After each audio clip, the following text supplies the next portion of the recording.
D'après l'Organisation mondiale de la santé, on estime à 3 millions le nombre de décès évités chaque année grâce au vaccin. En Côte d'Ivoire, la vaccination a été traditionnellement exécutée dans les centres de santé par des agents de santé formés et outillés à le faire.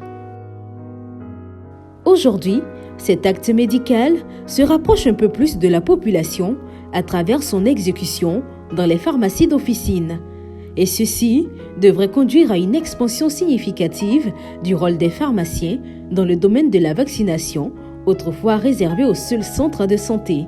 Et il faut dire que depuis le mois de juillet, dans notre officine, nous avons démarré ce projet. Ça consiste à sensibiliser les clients qui viennent et pour la prise en charge des enfants.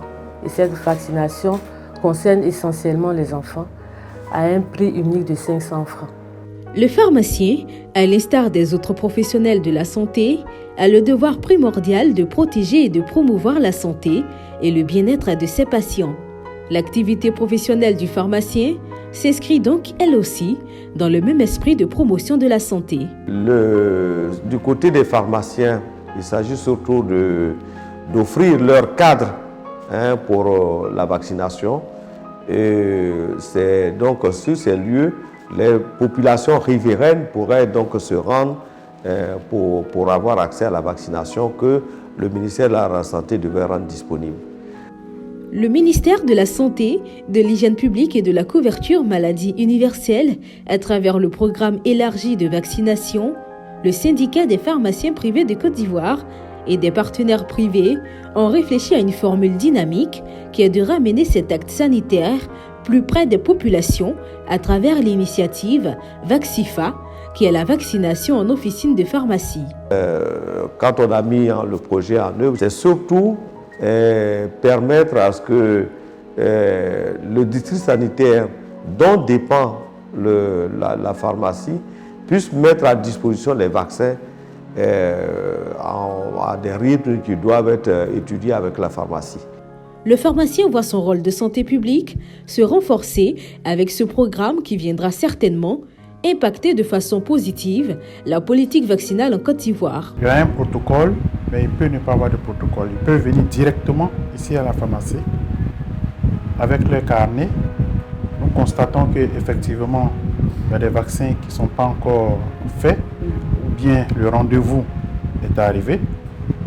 Nous enregistrons la personne et la personne revient le vendredi, qui est le jour qui a été arrêté de commun accord avec les agents vaccinateurs pour que le vaccin se fasse ce jour-là. Ici, chez nous, c'est le vendredi. La vaccination en officine, organisation et évolution est le thème du dossier qui retiendra sûrement votre attention, chers lecteurs, pour ce 15e numéro de votre magazine de santé. Les pharmaciens se voient confier de plus en plus de missions par le programme de santé publique dans le domaine de la prévention et de l'accompagnement des patients en Côte d'Ivoire. Avec le ministère de la Santé publique, nous participons, nous ajoutons notre pierre pour que les populations puissent avoir accès. Parce que je pense que l'un des objectifs premiers de la vaccination en officine, c'est la proximité. En Côte d'Ivoire, désormais, les populations peuvent aller se faire vacciner dans les officines de pharmacie. Quel est exactement le périmètre de cette nouvelle mission? Comment se déroule la vaccination en pharmacie d'officine? Qui peut se faire vacciner en pharmacie? Quelles sont les missions qui incombent aux pharmaciens dans ce nouvel acte officinal? Autant de questions qui trouveront des réponses données par les acteurs du projet dans ce nouveau numéro de votre bimestriel Pharmaconsult.